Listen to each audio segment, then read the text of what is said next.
Behind a shuttered county hospital, Brady Lawson heard a weak scratching inside an ambulance no one was supposed to be using. Inside, he found a wounded German shepherd and the names of elderly patients who had never reached a hospital. For 10 years, the former Navy SEAL medic had refused to return to the winter road where his mother died waiting for help. But Birdie's missing owner was still somewhere beyond the snow, trapped inside a system built to erase people no one was expected to miss. When a final convoy vanished into a whiteout, Brady had to decide whether the road that broke him would become the road he used to bring others home. Some wounds never disappear, but sometimes they become a compass. Tell us where you're watching from, and please like and subscribe to help us reach 5,000 subscribers and keep these stories coming. The generator had been dead for 11 months, but it still smelled faintly of heat. Brady Lawson noticed that before he noticed anything else. Old machines kept memories in their metal, burned insulation, diesel trapped inside rubber lines, the bitter, coppery scent left behind when a wire had carried too much current for too long. People thought broken equipment became silent. Brady had spent enough years listening to engines and men to know silence was usually crowded with evidence. He stood beneath a hanging work lamp in the basement of the old Sterling Flats County Hospital, one broad shoulder pressed against an open control panel. His olive-drab combat shirt fit close across his chest, its camouflage sleeves darkened at the forearms by grease. Faded black bands circled the fabric above each elbow. They had once been part of a uniformed life. Now they mostly collected dust and hydraulic fluid. Outside, early winter moved across North Dakota without ceremony. Snow whispered against the narrow basement windows. Wind traveled over the emptied wheat fields and struck the abandoned hospital in long, testing breaths, as though checking which part of the building would surrender first. Brady tightened the final terminal, then flexed the stiff little finger of his right hand with his thumb. Once, twice. The habit belonged to another life, too. He turned the ignition switch. The generator coughed, shuddered, and settled into a low mechanical growl. Lights flickered awake in the corridor beyond the basement. Half the hospital had already been stripped for demolition, but the county still used the rear warehouses to store road equipment, surplus furniture, and anything no one had decided how to dispose of. "Congratulations," Brady murmured to the machine. "You've postponed your funeral." His voice sounded too loud in the empty building. He packed his tools into a dented steel box and climbed the stairs. At 52, he still moved with the balance of a man who had learned not to waste motion. He stood 6 feet tall, with a mechanic's strength rather than a gym-built body. Thick through the shoulders, leaner at the waist, hands marked by old cuts and fresh oil. His face was long, the cheekbones high, the nose bent slightly to the right from a break no doctor had set properly. Brown ash hair swept back from his forehead, silver showing clearly at both temples.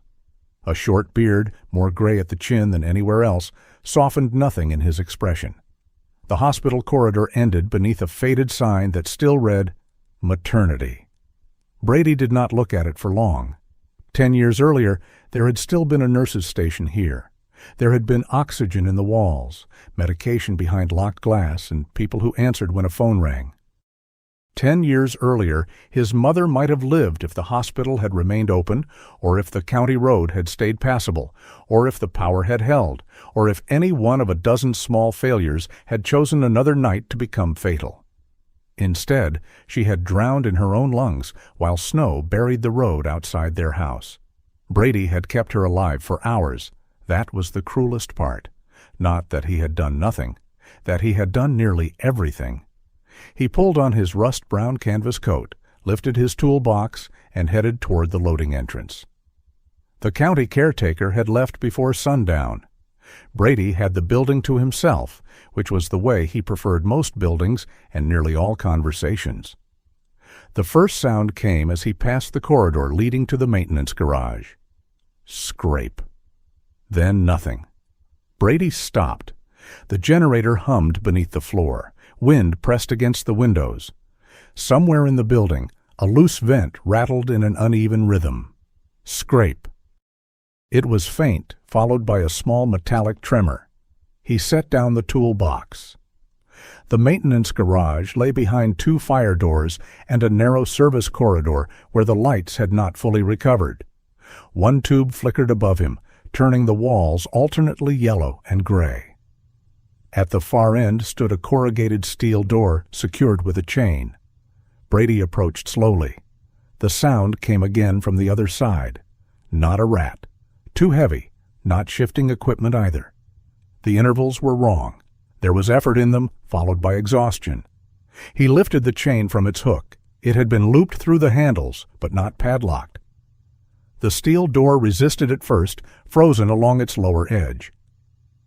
Brady leaned into it until the ice cracked and the rollers groaned overhead. Cold air rolled out. The garage was mostly dark.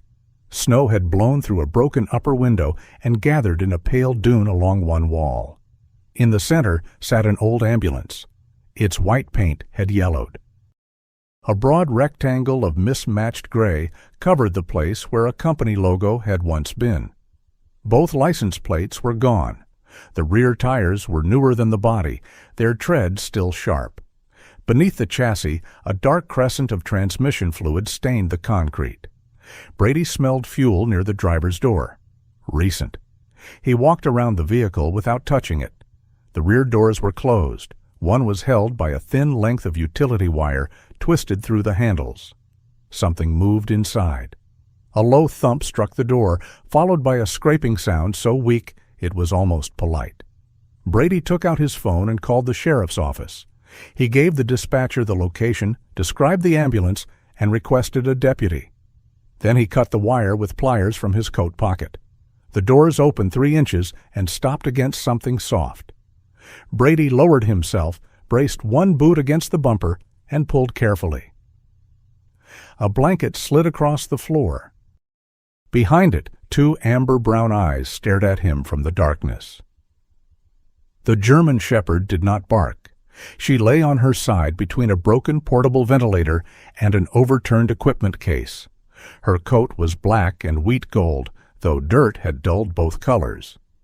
A charcoal saddle covered her back in uneven sections, divided near the spine by a narrow line of gold. Her ribs showed. The right side of her face was darker than the left, the black mask reaching farther around one eye. Beneath the other was a small golden marking shaped almost like a bird's wing. Brady saw the wound before he saw anything else. A narrow tear ran along her left flank, not deep enough to expose muscle, but long enough to have bled through the fur. The edges had dried, then reopened when she moved. Her gums were pale. Her breathing was shallow and too quick. "Easy," he said. The dog pressed herself flatter against the floor. Brady kept both hands visible. "I'm not coming in yet." Her right ear leaned slightly outward. The left remained fixed on him. A plastic water bottle lay crushed near the wall, its cap missing. Moisture darkened the rubber floor beneath it. One roof vent had been pushed open perhaps half an inch. Cold had entered through the gap, but so had air. Whoever had left the dog there had not done everything required to kill her. That did not make the act merciful. A train horn sounded beyond the fields. The dog's response was immediate. Her legs folded under her. Her head struck the floor. She squeezed her eyes shut and trembled so violently that the metal tag on her collar clicked against the buckle. Brady froze. For 1 second, the garage disappeared. He heard the ambulance radio from 10 winters ago, broken by static. Heard Caleb Dunn shouting that the county plow had lost the road. Heard his mother trying not to cough because she believed the sound frightened him. Then the train horn faded. The dog remained pressed to the floor, waiting for pain that did not come. Brady climbed into the ambulance. He had intended to wait for the deputy. He had intended to keep the scene untouched. Intentions were useful until a living thing began losing heat in front of him. He removed his coat and laid it near the dog, not over her. Her eyes tracked every movement. "I need to look at your side." No response, of course. That makes two of us who don't enjoy medical conversations. He reached only as far as the blanket, then drew it slowly toward her. The dog showed no teeth. When his knuckles came within inches of her muzzle, she sniffed once. Her nose was dry and cold. Brady's old medical bag was in his truck. It had been there for 10 years. He told himself he kept it because winter roads were dangerous. He told himself any sensible mechanic carried first aid supplies. He did not admit that the bag remained packed exactly as it had been the night his mother died, except for the items he had used and never replaced. Brady returned with it 5 minutes later. The green canvas had faded around the brass zipper. His mother's compass, tied to the shoulder strap with a leather cord, struck the buckle as he set the bag down. The sound was small. It split something open inside him anyway. For years, Brady had treated the bag as evidence against himself. Every bandage was something that had failed. Every empty pocket remembered what he had not possessed when he needed it most. Now the dog lifted her head and looked at it. Not at him. At the bag. Then she placed one front paw on his wrist. The touch had almost no weight. Still, Brady could not move. He had felt men grip his arm in deserts and ruined rooms. He had felt fear travel through another human body, like electricity. This was different. The dog did not seem to be asking whether he could save her. She seemed to be deciding whether he would leave. "I'm here," Brady said, though the words came out rough. "For now." He worked without hurry. He covered her eyes loosely with part of the blanket, checked circulation, cleaned the wound, and applied a temporary dressing. The injury looked as though it had been caused by a sharp metal edge or a utility blade dragged sideways, not a deep stabbing wound, but no accident a healthy dog would have ignored. She flinched at the smell of antiseptic, but did not snap. The old knowledge returned in fragments that had never truly gone away. Assess, stabilize, preserve warmth. Do no additional harm. His hands stopped trembling as soon as they had work to do. That frightened him more than if they had failed. When the dressing was secure, he wrapped the dog in a gray wool blanket found beneath the front seat. Her collar was cracked red-brown leather. The brass tag had been scraped hard enough to erase most of the engraving. He tilted it toward the garage light. "BR." A gouge crossed the middle. "Die." "Birdie," he said. One ear moved. It was not proof, but it was enough for the moment. A patrol vehicle arrived without siren. Blue lights slid briefly across the broken windows before shutting off. Sheriff Caleb Dunn entered the garage wearing a charcoal winter coat over his sand-colored uniform. He was shorter than Brady, broader through the middle, with iron-gray hair cut close and a slight cleft in his chin. Lack of sleep had reddened the corners of his hazel eyes. His flashlight moved from the missing plates to the cut wire, then to Birdie and the open medical bag. For half a second, Caleb looked at Brady's hands. Neither man mentioned the last time those hands had worked through a winter night. "I've got another deputy sealing the drive," Caleb said. "You touch anything besides the dog and the doors?" "No." "You sure?" Brady glanced at the dressing. "I opened the rear compartment under the bench looking for water." Caleb nodded. No accusation, just procedure. Together they examined the storage area without removing anything. Beneath a hinged panel lay a portable ventilator with a cracked casing. Its service sticker was 6 months overdue. Beside it sat a clear plastic pouch, thick with paper.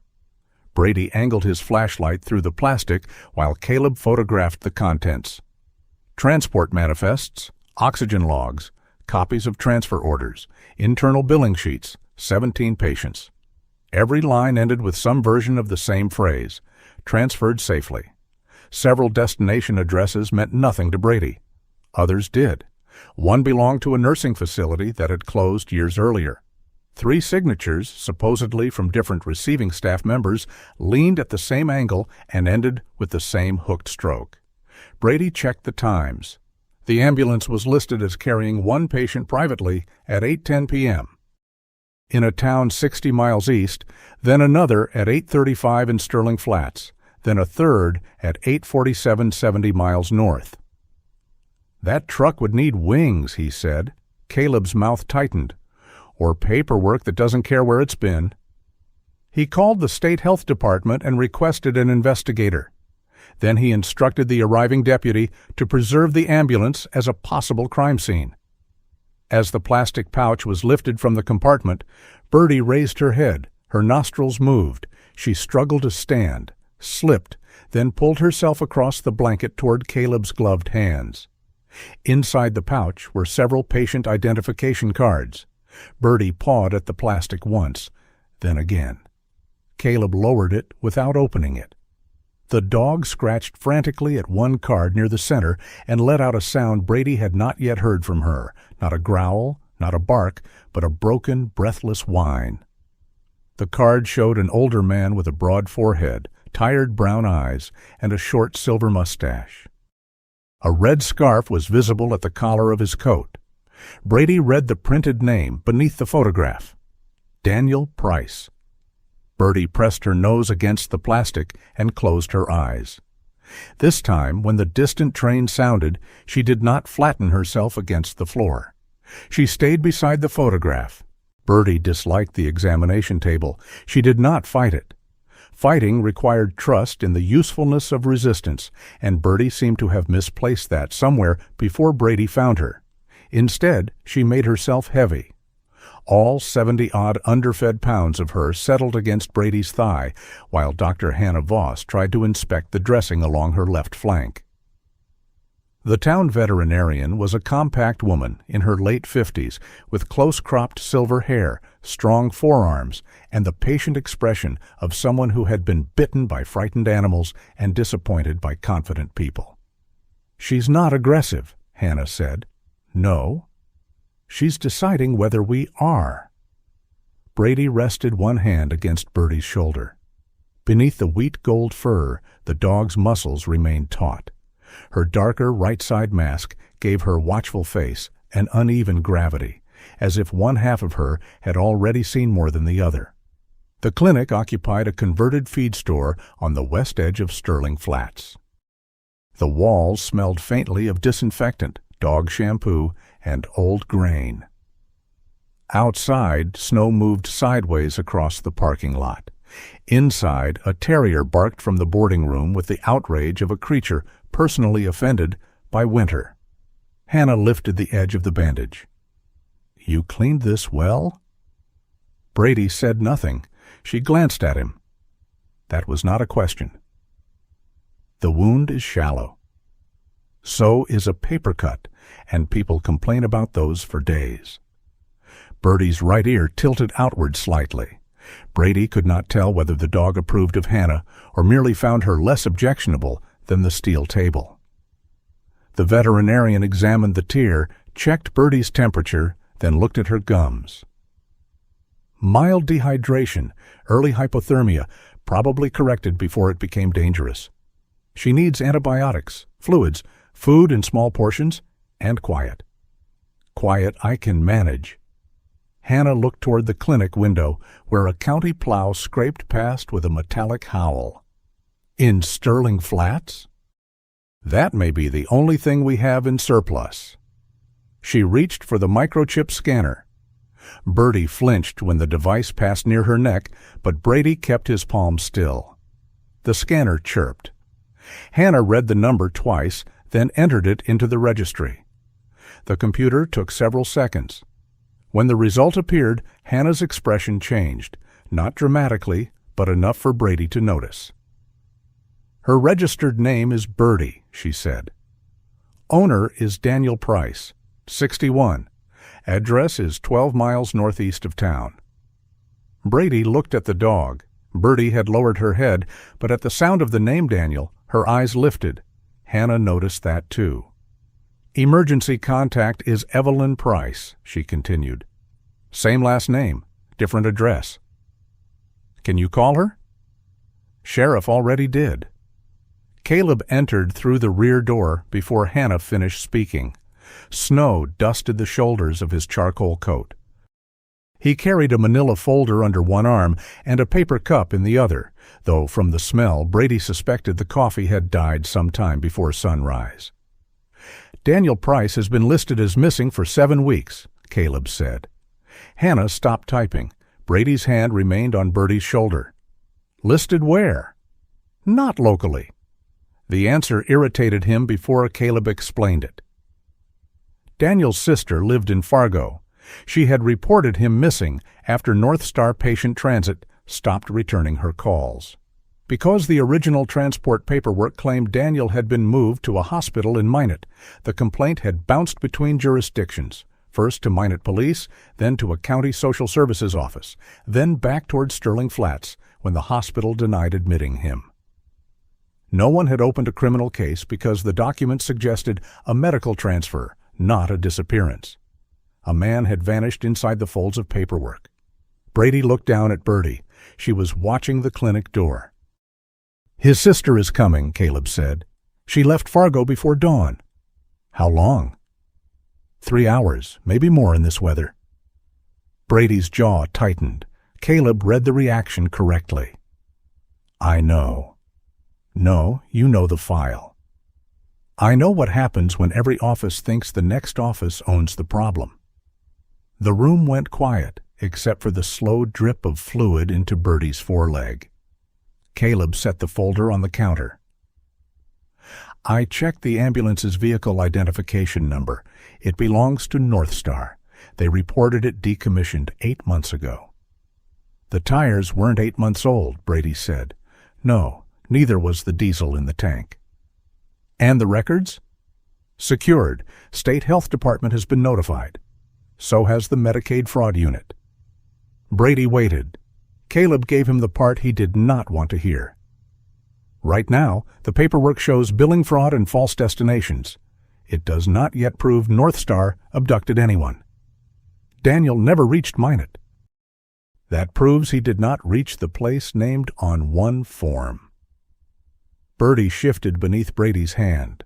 Caleb continued, quieter. "I need evidence that survives a courtroom, Brady, not just something that makes us angry." Brady looked at him. "You think I don't know the difference?" "I think you know it well enough to hate it." Before Brady could answer, the front bell rang. The woman who entered carried the road with her. Snow clung to the hem of her slate blue coat. Her chestnut hair had been pulled into a low tie, though loose strands had escaped around her face. A natural streak of silver showed at her right temple. She was 44, Caleb said, but exhaustion had made age temporarily irrelevant. She held a brown leather document bag against her ribs with both arms. "Evelyn Price?" Caleb asked. Her eyes moved past him. They found Birdie. The folder bag slipped from her hands. Birdie rose too quickly, pulling the fluid line taut. Hannah caught the stand before it rolled. Brady steadied the dog, but Birdie did not seem aware of him anymore. Evelyn crossed the room, then stopped several feet away. "Oh, sweetheart." The words barely existed. Birdie stared at her. Recognition did not come as joy. It came cautiously, through scent and memory. She stretched her neck, sniffed once, and took one uneven step. Evelyn lowered herself to the floor. Birdie approached until her nose touched the woman's sleeve. Then she inhaled deeply, near the cuff, as though searching through layers of roads, offices, and absence. Evelyn covered her mouth. "I'm Daniel's sister," she said, though no one had asked. "I should have come sooner." Brady had heard guilt take many forms. Sometimes it shouted, sometimes it made lists. Evelyn's guilt seemed to organize itself into precise sentences so it would not collapse in public. Hannah removed the fluid line and told them Birdie could continue treatment later. Evelyn remained on the floor while the dog stood near her, uncertain but no longer afraid. From the leather bag, Evelyn produced a folded red brick scarf. Birdie changed before the cloth was fully open. Her ears lifted, her weight moved forward. She pressed her muzzle into the wool and breathed so hard the fabric fluttered. Then she took the scarf gently between her teeth and turned toward the clinic door. No one spoke. Birdie walked 3 steps, looked back, and waited. Evelyn's face broke. "He wore that every winter," she said, "even indoors. Said old buildings had opinions about heating." For the first time since arriving, something like a laugh escaped her. It lasted less than a second, but it made Daniel reel in a way the missing person form had not. Birdie returned, still holding the scarf, and placed it across Evelyn's knees. That quiet act altered the room. Until then, Daniel had been a name attached to an absence. Now he had a red scarf, a dry joke, and a dog who still expected a door to open for him. Caleb asked Evelyn to begin at the last confirmed contact. 7 weeks earlier, Daniel had complained of severe headaches and confusion after falling on ice. His primary care clinic recommended a neurological evaluation in Minot. North Star arrived after dark, hours later than scheduled. Evelyn had been attending a conference in Minneapolis. Daniel called her twice. She answered the first call and told him she would contact him after her evening meeting. She missed the second. "He left a voicemail," she said. "He said Birdie was upset. He said there were too many people in the vehicle." "Too many?" Caleb asked. The transport order was supposed to be private because of his brain injury. Crowded spaces made him disoriented. Brady glanced at Birdie's wound. Evelyn opened her bag and removed a printed transfer order. She kept the pages aligned so precisely that even the paper clips faced the same direction. "North Star told me he arrived in Minot," she continued. "The hospital said he never did. Then North Star said he had been redirected to a rehabilitation facility. Every time I called, they gave me a different name." She had written the names in a notebook: Lake Prairie Recovery, North Valley Transitional Care, St. Agnes Rehabilitation Annex. Caleb recognized none of them. "Did you visit his house?" Brady asked. "The next morning." She had found the front door unlocked. Daniel's medications were gone, but his winter boots remained by the mat. Birdie's food bowl was half full. A neighbor reported seeing a North Star ambulance and a dark utility truck without markings parked outside near midnight. "Daniel would never leave without her," Evelyn said, looking at Birdie. "Not willingly." The dog had lain down beside the red scarf. One front paw rested on it. Caleb took copies of Evelyn's records and promised that Daniel's disappearance would now be handled as an active investigation. He did not promise they would find him quickly. Evelyn appeared to respect him more for that. By afternoon, Brady drove to Mara Whitcomb's house with copies Caleb had authorized him to show her. Mara opened the door before he knocked. At 66, she had the sturdy build of someone who still moved furniture rather than wait for help. Her silver-gray bob was held back by a metal leaf clip, and tortoise-shell glasses rested low on her nose. "You look like you brought trouble," she said. "I brought forms." That is how trouble dresses for church. Her kitchen smelled of strong coffee and cinnamon. Brady had not been inside for years, though little had changed. A copper travel mug sat beside a stack of mail. A cardigan the color of pine needles hung over the back of a chair. Mara read the transport sheets without touching the patient details she was not authorized to access. She knew several names simply because Sterling Flats was small enough that privacy often meant people pretended not to know what they already did. "This woman taught 3rd grade, Mara said, tapping one line. "This man repaired grain elevators. I haven't seen either of them in months." She adjusted her glasses and studied the receiving signatures. "Here." 3 forms named different employees at 3 supposed facilities. Each signature ended with the same backward hook. "Could be one clerk signing for everyone," Brady said. "Could be, but these forms are from the old St. Agnes system." "What does that mean?" It means the template was discontinued when St. Agnes closed 3 years ago. Mara turned to the equipment list. The ventilator serial number caught her attention. She stood, disappeared into a spare room, and returned with a binder of public equipment retirement notices from the hospital's closure. Mara had kept copies because, as she put it, organizations became forgetful when no one kept paper. The ventilator from the ambulance appeared on a North Star billing sheet as currently assigned to a respiratory patient at a Northern Care facility. But the same machine had been broken in the garage behind the hospital. "They are billing for equipment they are not using," Brady said. "At minimum? And if someone was supposed to be breathing through it?" Mara removed her glasses. "That is the question the state needs to ask." Near dusk, an unmarked sedan pulled into the clinic parking lot. Caleb had moved the interviews there so Birdie could remain under Hannah's observation. The woman who stepped out wore a gray stone-colored coat over a slate blazer. She was 46, with a straight posture, diamond-shaped face, and black hair cut in a long pixie threaded with a few silver strands. Thin metal glasses, framed eyes that seemed to measure everything before deciding whether it deserved belief. "Ruth Mercer," she said. "Medicaid Fraud Control Unit." She reviewed Caleb's evidence, Evelyn's call records, the serial number, and the transport manifests. She did not react visibly when she reached Daniel's card. Then she closed the folder. "This may be fraud spread across several counties," Ruth said. "Possibly multiple corporate entities. It may involve legitimate transfers mixed with false billing. Until we know more, no one contacts North Star independently." Her gaze settled on Brady. "You are not law enforcement?" "I'm aware. You are also connected to the initial scene and have already discussed evidence with a retired nurse." "With the sheriff's permission." Ruth glanced at Caleb.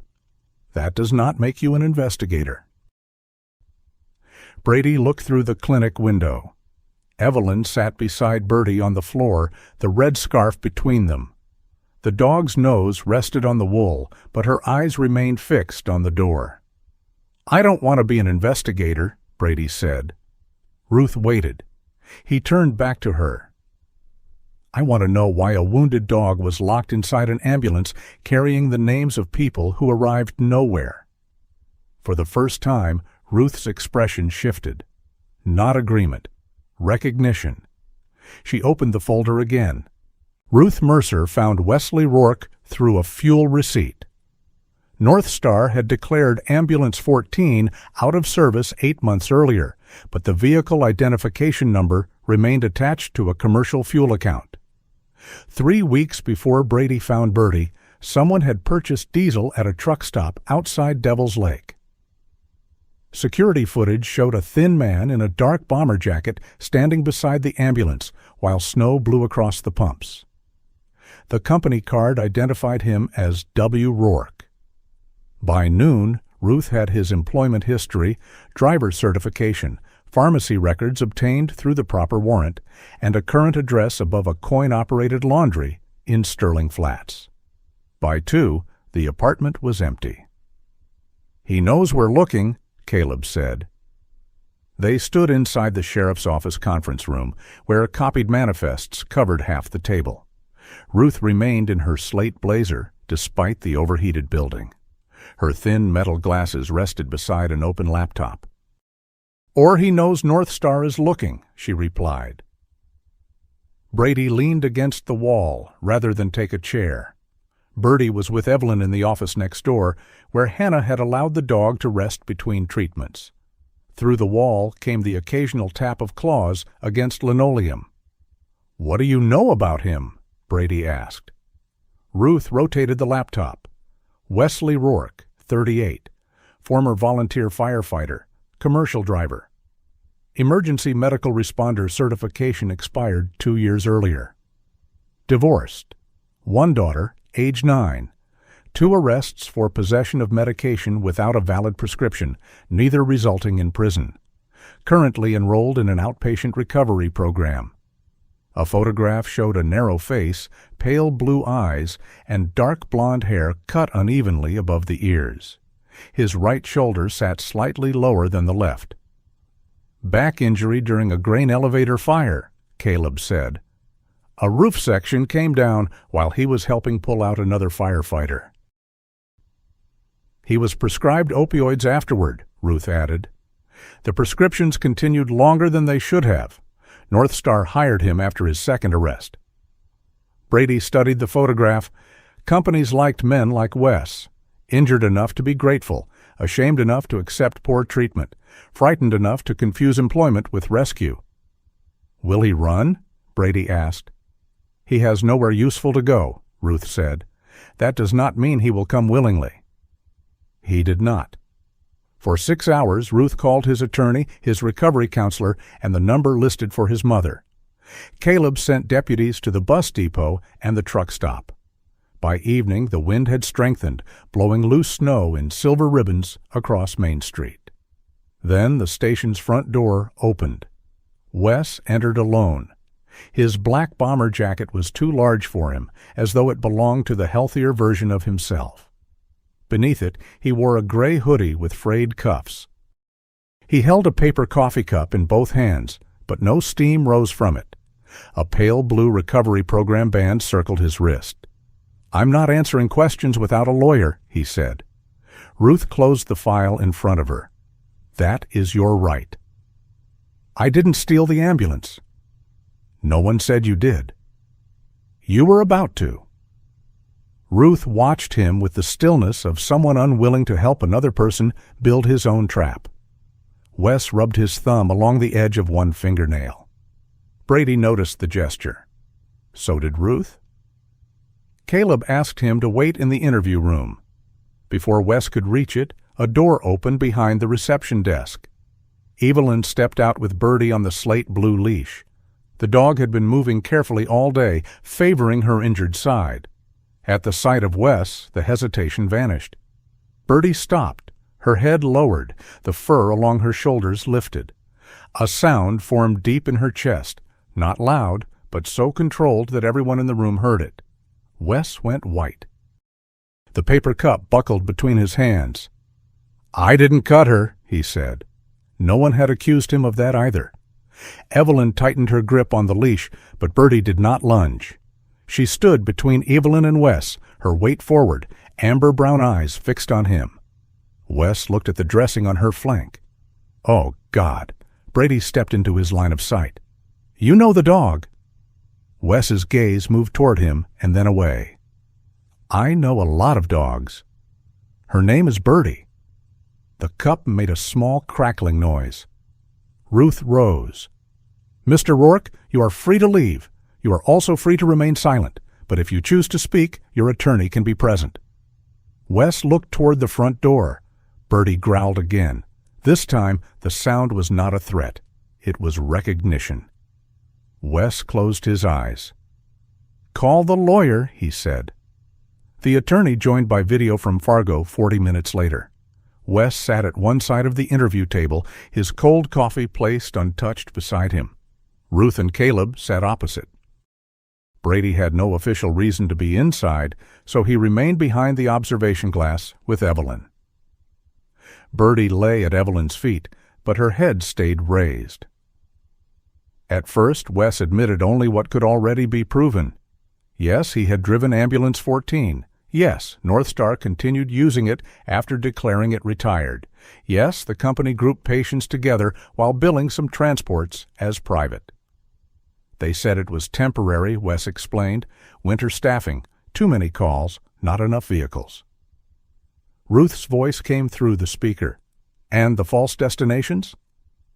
"I didn't do paperwork." "You signed transport logs?" "They handed me the page. I signed where they pointed." "Did you verify where the patients were delivered?" Wes stared at the table. "At the beginning." The phrase hung there. At the beginning. Brady saw Evelyn's fingers close around Daniel's red brick scarf, now folded in her lap.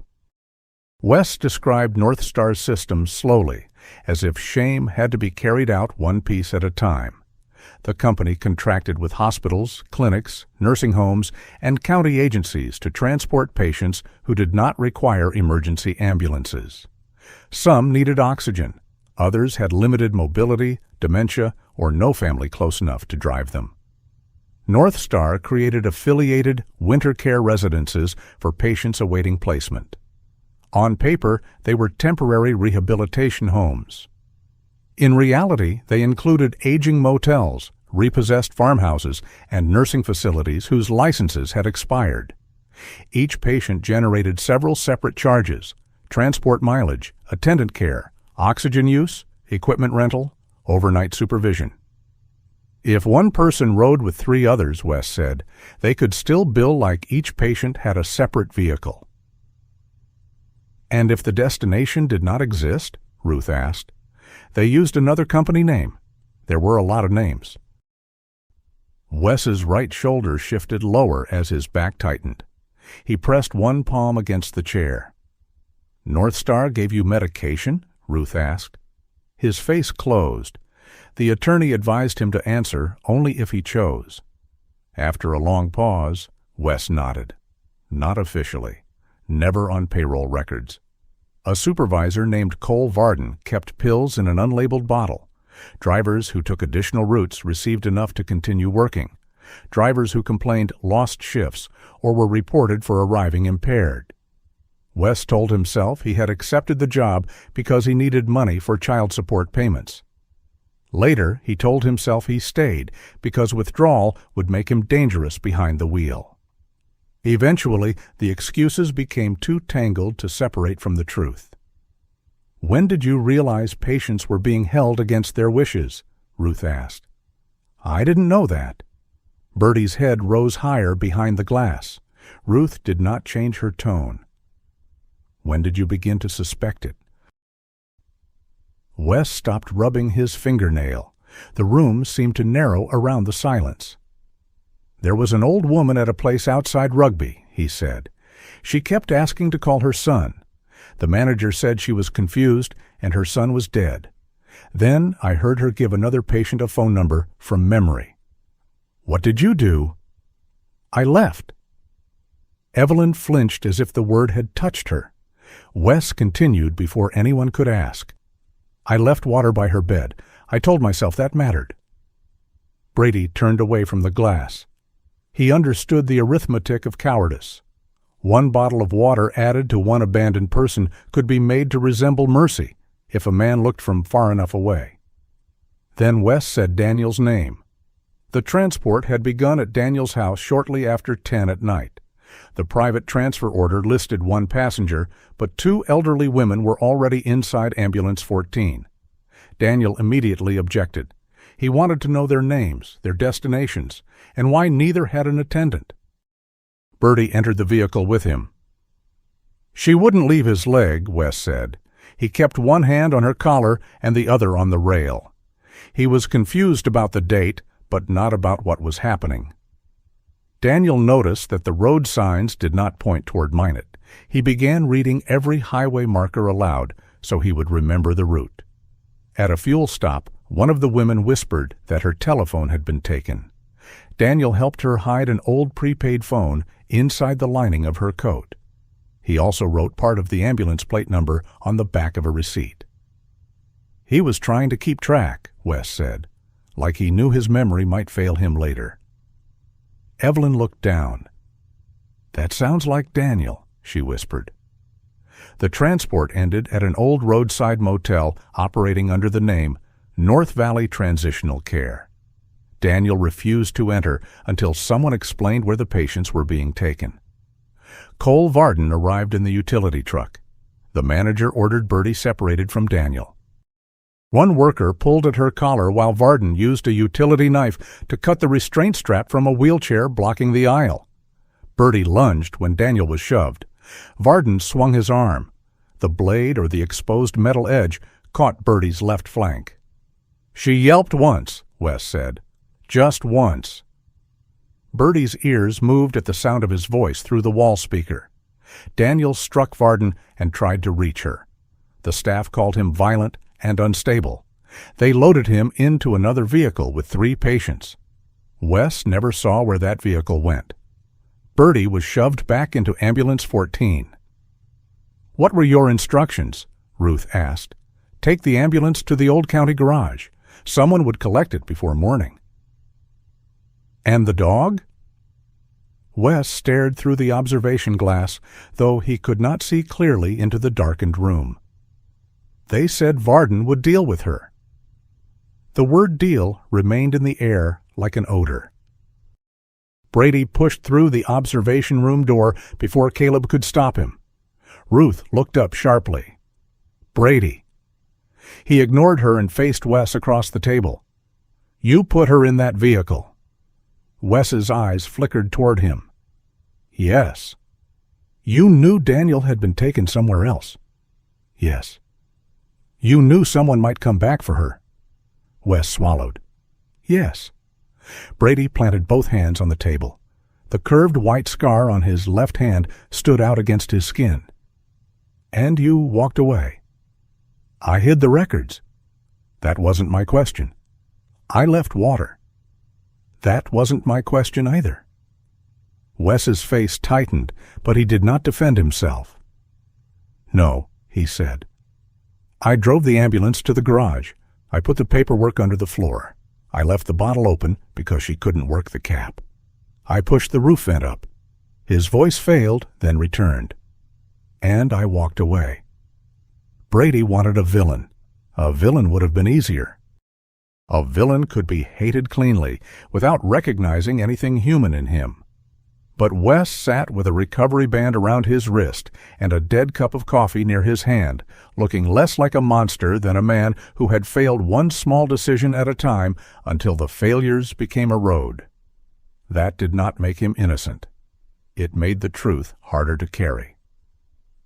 Wes reached inside his bomber jacket. Caleb's hand moved toward his belt, but Wes slowly placed a brass key on the table.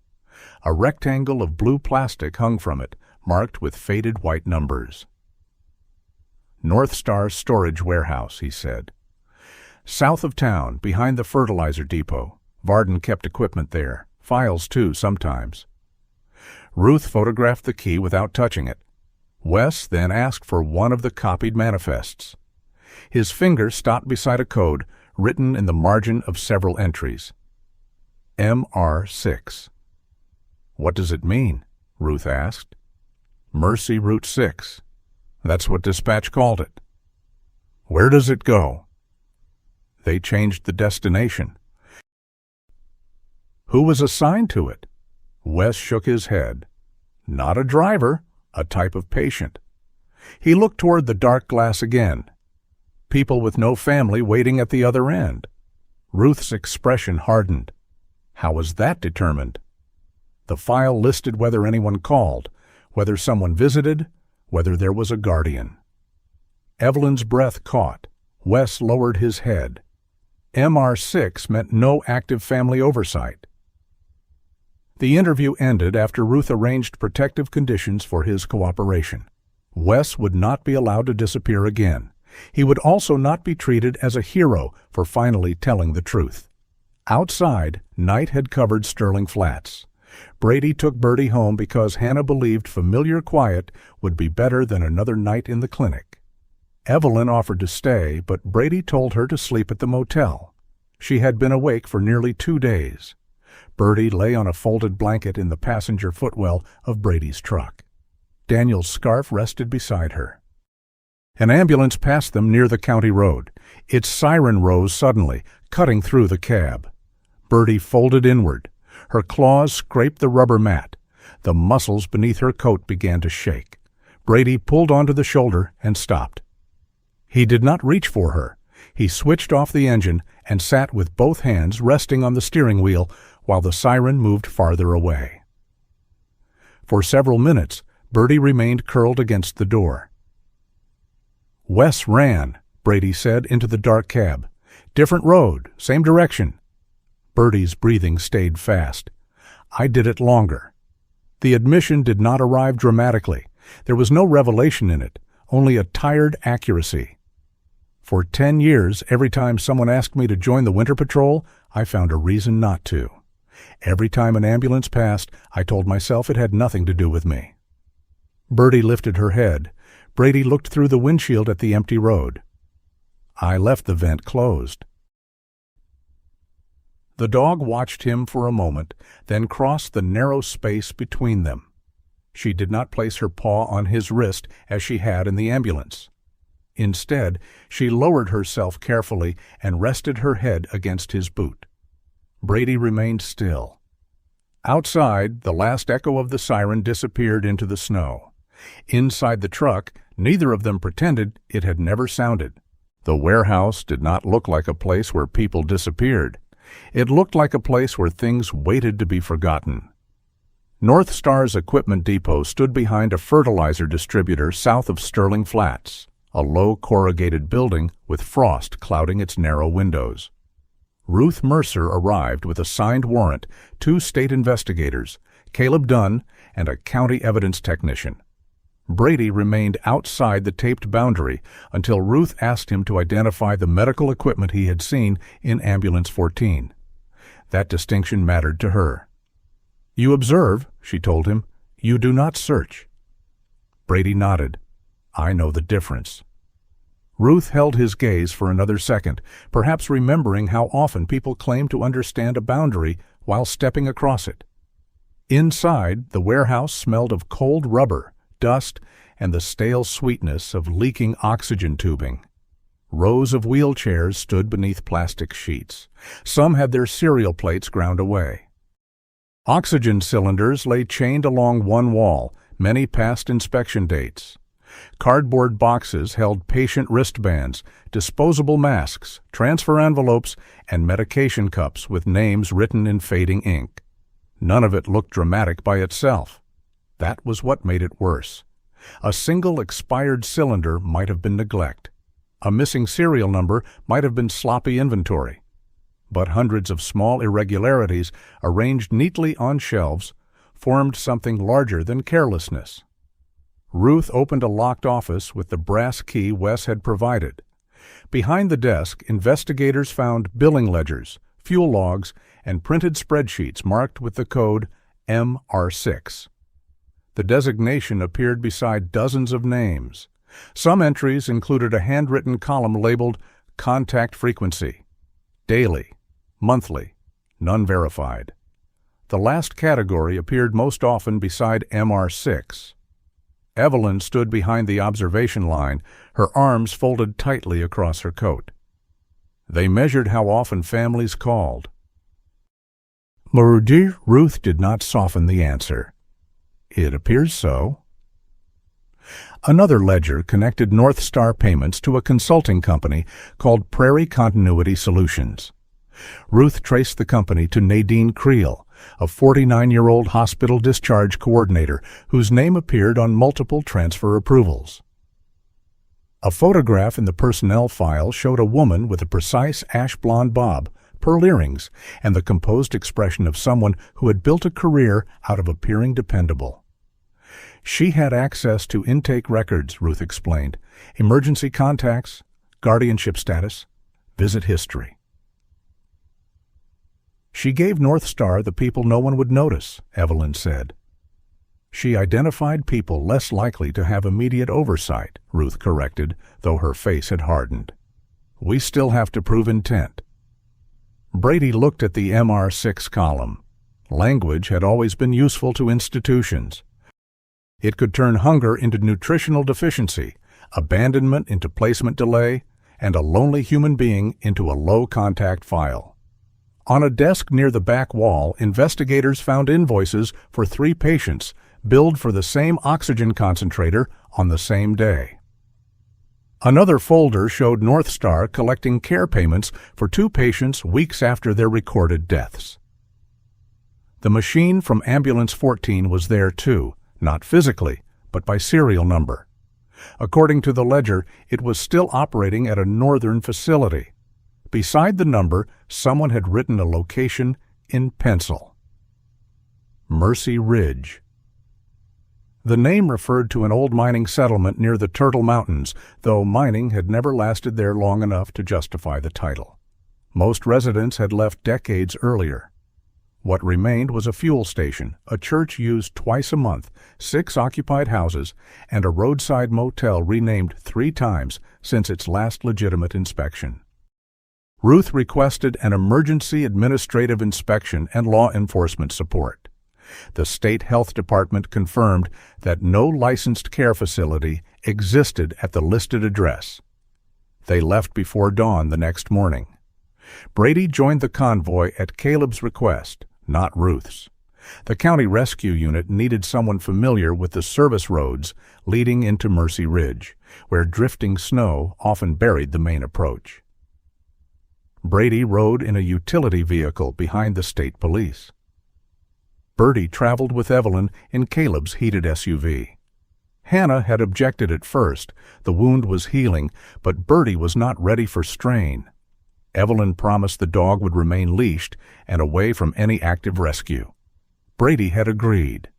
He also knew promises became fragile when made on behalf of creatures who did not understand them.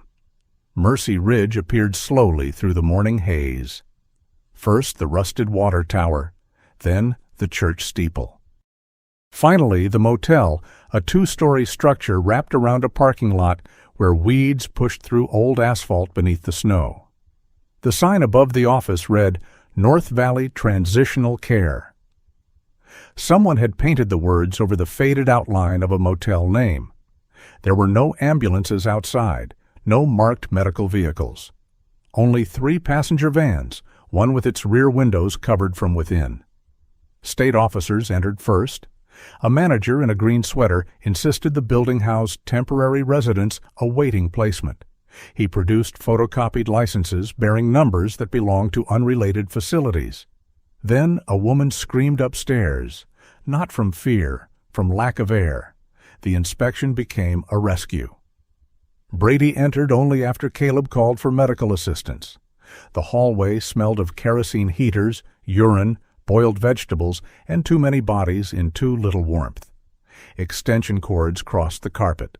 Oxygen tubing ran beneath doors from a single concentrator in the laundry room. There were 14 patients. Some sat fully dressed on motel beds, coats buttoned against the cold. Others lay beneath mismatched blankets. Pill bottles stood in plastic bins with handwritten labels that did not match the pharmacy stickers underneath. An elderly man in room 12 had slid halfway from his bed. His skin had taken on a gray cast. Each breath lifted his shoulders, but seemed to move little air. Brady's body reacted before his thoughts caught up. He knelt beside the man and assessed him quickly. Airway open, breathing shallow, pulse rapid, skin cold. The oxygen cannula beneath the man's nose was connected to tubing that led into the hallway, but no flow moved through it. "Mara, find out where this line goes." Mara had joined the health department team as a local medical process consultant, not a treating nurse. She followed the tubing and called back that it was attached to a splitter feeding 3 rooms from one underpowered machine. Brady looked at Caleb. "Call regional emergency. We need physician direction and transport priority." A tablet was brought into the room. On the screen appeared Dr. Lena Ortiz, the emergency physician coordinating from the regional hospital. She had tired brown eyes, black hair tied low behind her head, and a voice that moved fast without sounding hurried. "Give me vitals." Brady did. Lena asked for lung sounds, mental status, medication labels, and oxygen saturation. Brady answered only what he could verify. "Start supplemental oxygen from a fresh cylinder," she instructed. "Keep him upright, if tolerated. Warm him gradually. No food or fluids until transport evaluates swallowing." Brady followed the orders. He did not pretend to diagnose beyond his role.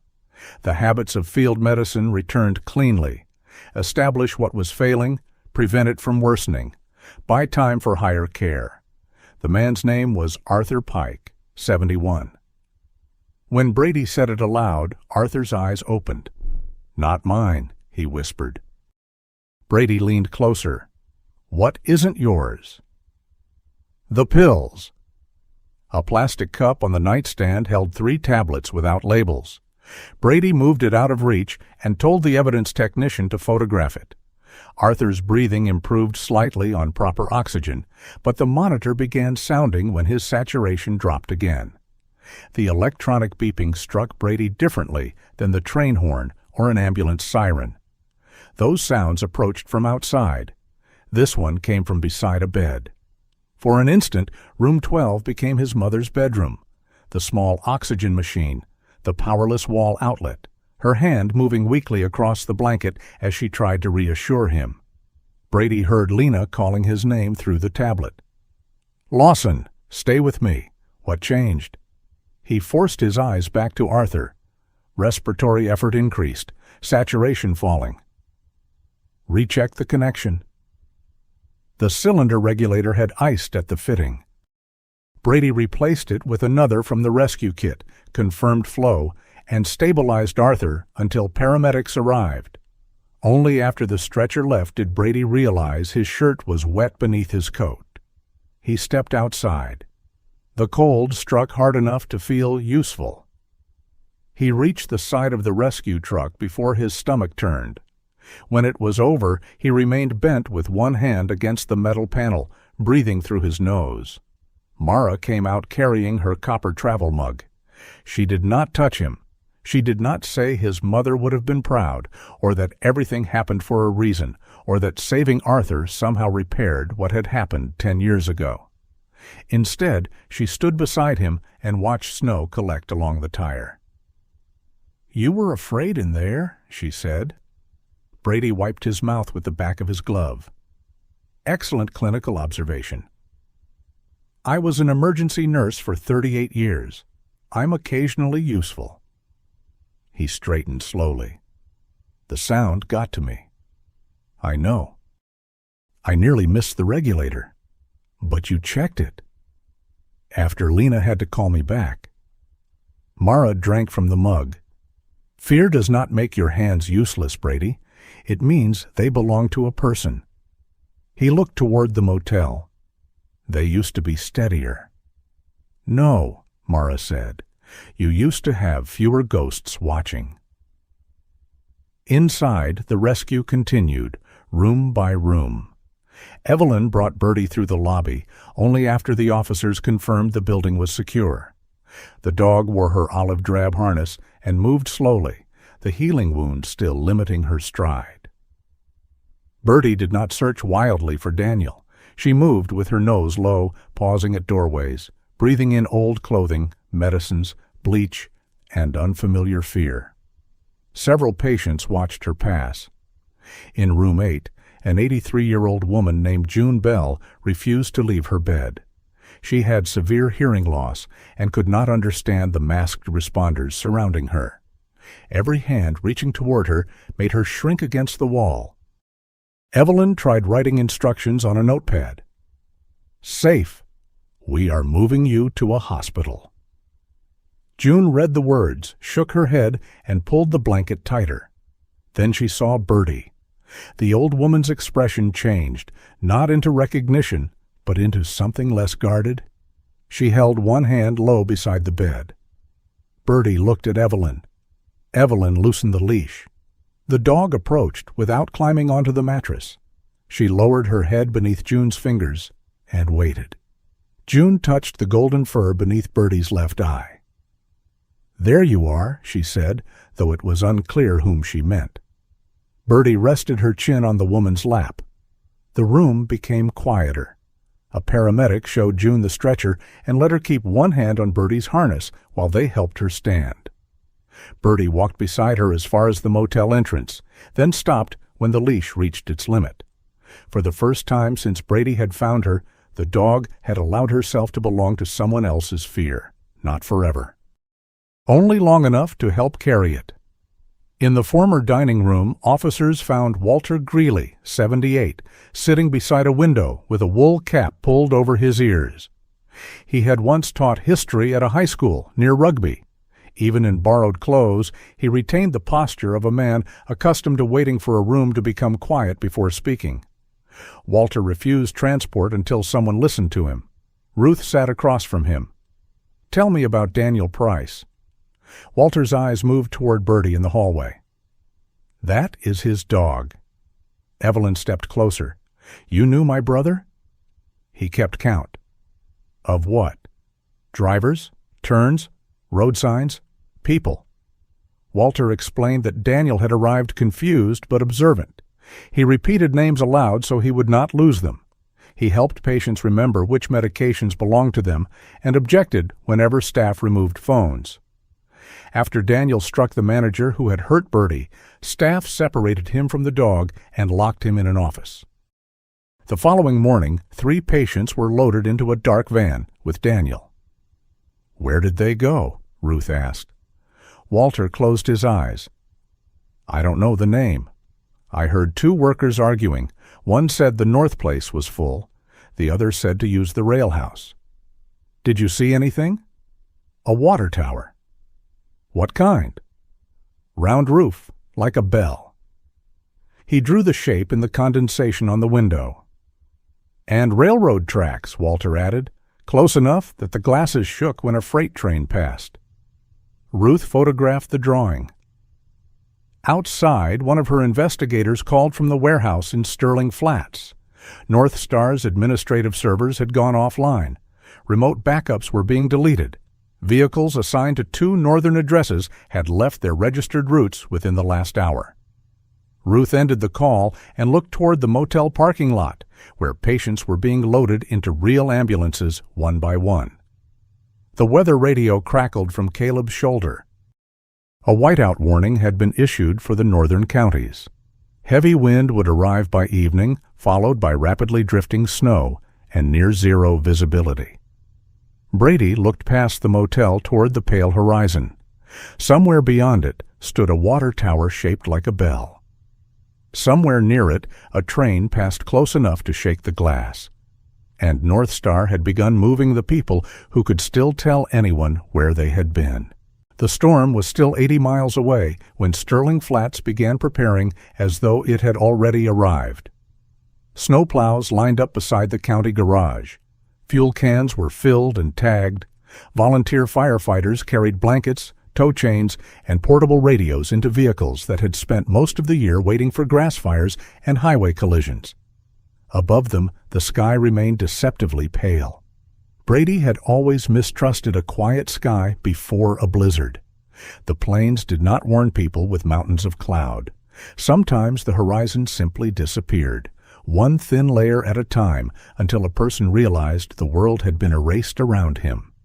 He stood near the open garage door while Caleb studied a map spread across the hood of a state police vehicle. Ruth had reconstructed part of North Star's escape route from toll camera footage, fuel purchases, and automatic license plate readers. 3 company vehicles had traveled north after leaving separate facilities. They had converged near Highway 5, then disappeared from the main road. The last signal from one of the vehicle trackers placed the convoy near an old county service route running toward the Canadian border. "At least 9 patients," Ruth said, "possibly 11. She wore her navy parka over black field clothes, her metal-framed glasses tucked into a pocket. A state investigator beside her read from a partial passenger manifest recovered before North Star's servers went dark. 2 require continuous oxygen.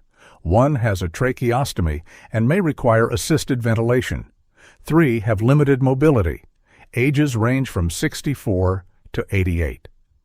Brady looked at the map. The service route was drawn as a faint gray line, broken in 3 places and missing entirely near the abandoned rail spur. Digital navigation systems treated much of it as private agricultural access. In summer, a local farmer could follow the raised roadbed through the fields. In winter, there might be no road to follow. "Why would they take that route?" Caleb asked. Ruth tapped a point near the border. "There's a former residential center here. North Star submitted a provisional care agreement under another corporate name 2 months ago." "They're moving the patients before we can identify them," Evelyn said. She stood near the rear of Caleb's SUV, holding Daniel's red brick scarf in gloved hands. Birdie remained inside the heated vehicle, resting on folded blankets, while Hannah checked the healing wound one final time. Ruth nodded. "They may believe the storm will prevent us from following. It could also provide an explanation for delayed arrival or missing records." "They're driving fragile patients into a whiteout," Caleb said. "They are trying to protect the operation," Ruth replied. "That does not mean they intend to kill anyone. It means they have convinced themselves the risk is acceptable."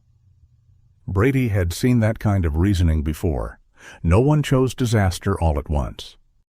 They adjusted one moral boundary, then another, until human lives became numbers placed beneath operational necessity. A state trooper approached with new information. The first North Star vehicle had transmitted a brief emergency alert before its signal disappeared.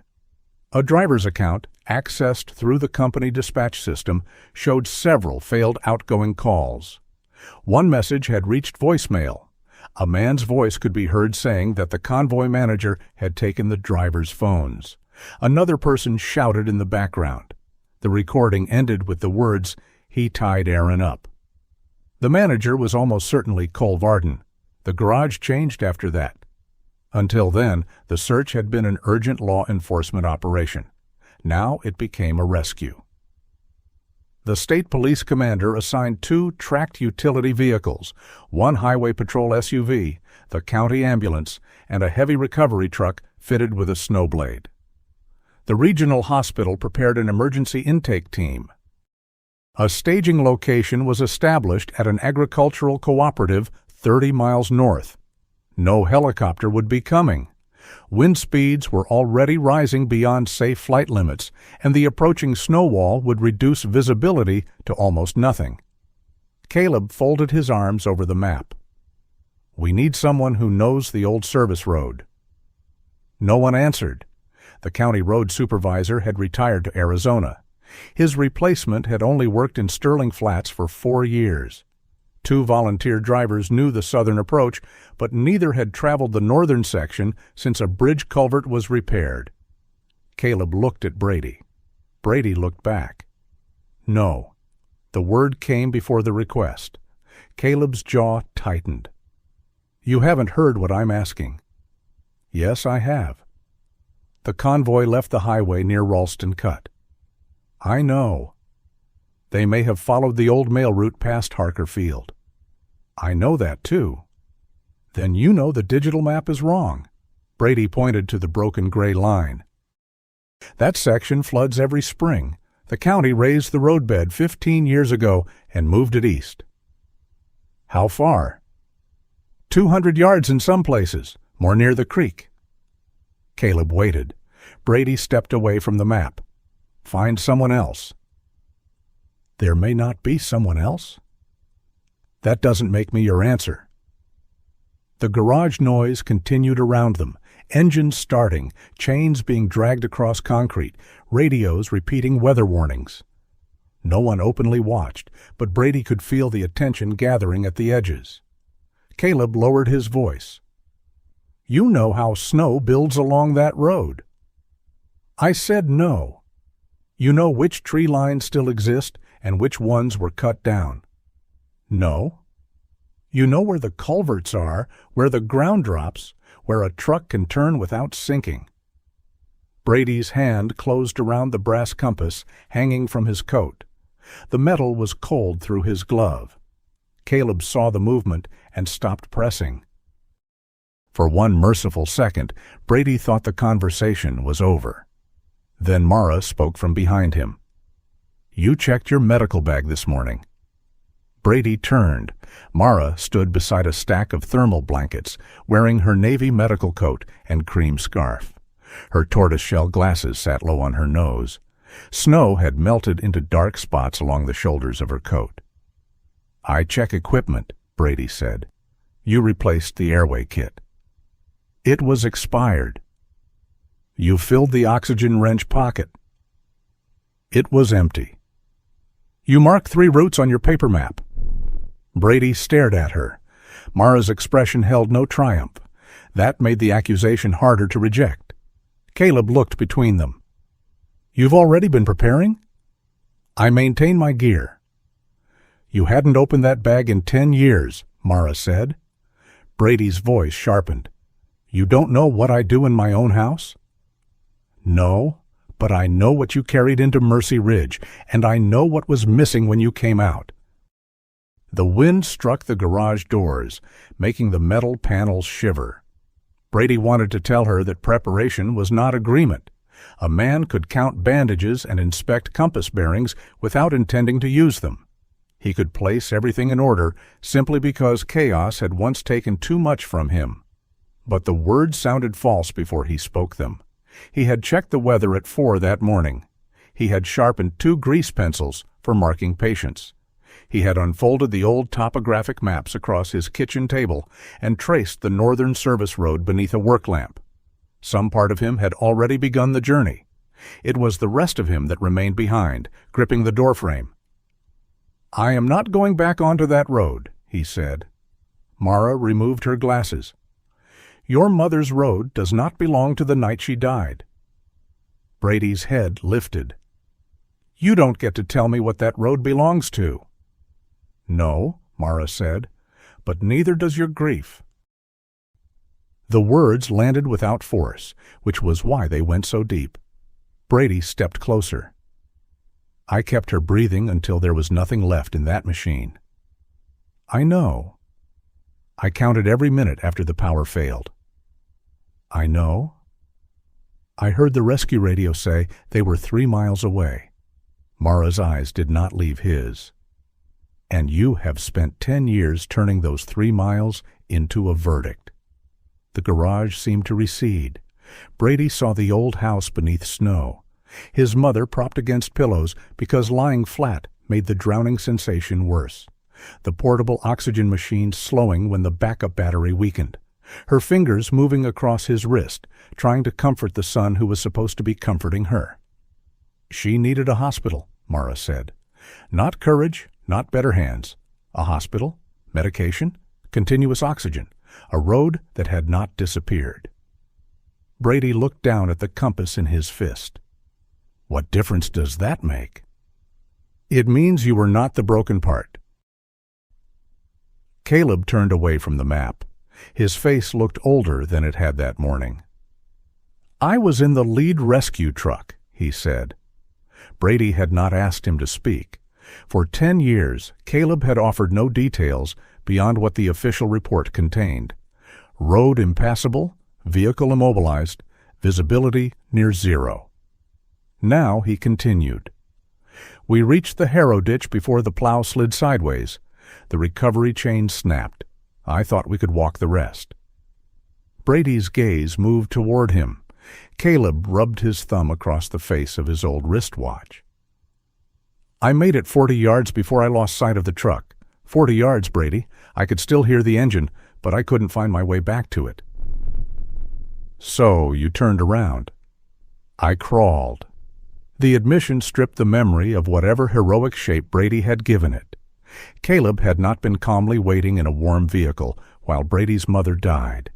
He had been on his hands and knees in the snow, following the shallow groove left by his own boots. I called you from the truck afterward, Caleb said. I told you we were still coming. You weren't. No? You knew you weren't. Yes? Brady felt anger rise, old and familiar. Caleb accepted it without defense. I lied because I could hear your mother coughing over the radio, he said, and I did not know how to tell you no one was coming. The anger remained, but its shape changed. For years, Brady had imagined himself alone on one side of the storm and everyone else safely absent on the other. Caleb's confession placed another man inside the same night, afraid, ashamed, and unable to cross the distance. I kept serving, Caleb said. Not because I handled it better, because stopping would have made that night the last useful thing I ever tried to do. Brady looked toward the open garage door. The horizon had vanished. Snow was beginning to move across the ground in long white sheets, erasing tire tracks almost as soon as vehicles made them. Evelyn approached, but she did not touch Brady or ask him to save Daniel. "My brother used to say something after his injury," she said, "usually when he forgot an appointment or got lost driving home." Brady waited. "He said a person shouldn't be measured by the road he missed, only by whether he answers when someone calls him back." A small, tired smile touched her mouth. Daniel made it sound better. He had more practice needing second chances. She returned to Caleb's SUV before Brady could answer. There were no speeches left after that. No one promised that the convoy would be found. No one told Brady his mother's death would gain meaning if he went. Meaning was not a payment the future owed the past. He walked away from the garage. Caleb did not stop him. Neither did Mara. Brady drove home through worsening snow. The fields on either side of the road had begun to blur into the sky. At his workshop, he left the truck running and entered through the side door.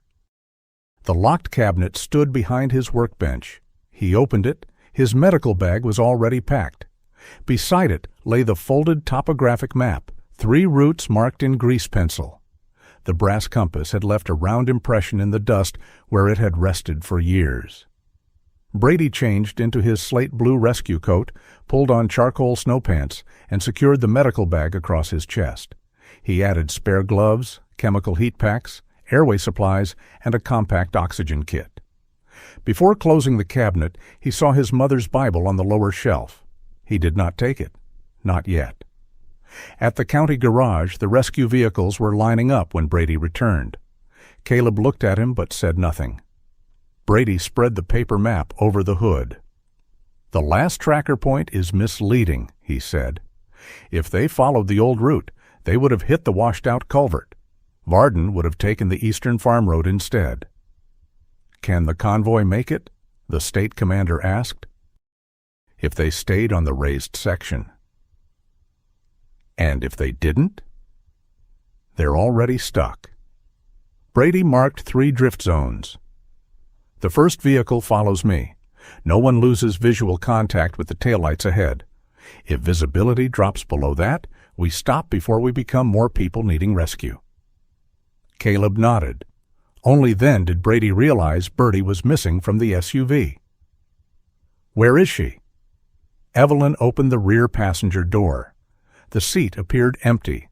Then Daniel's red brick scarf moved. Birdie's head emerged from beneath a folded emergency blanket. She had climbed into the front cabin of Brady's truck while equipment was being loaded, then curled herself around the scarf behind the seat. Hannah swore softly. "She cannot run in deep snow," the veterinarian said. "The wound is healing, but it is not healed." "She's not going," Brady replied. Evelyn reached for the harness.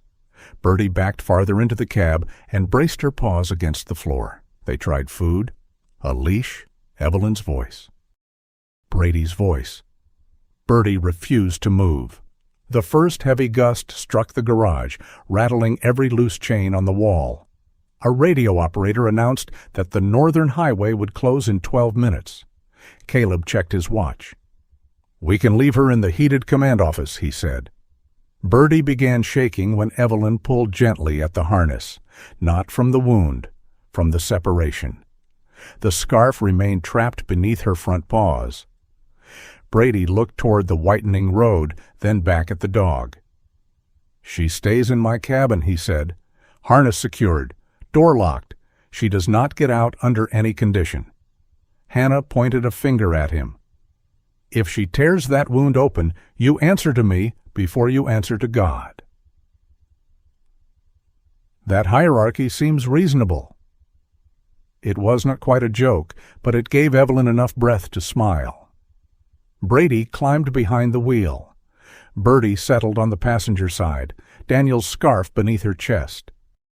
The olive-drab harness was clipped to a short restraint anchored behind the seat. Caleb approached the open window. "You sure?" Brady looked past him at the convoy.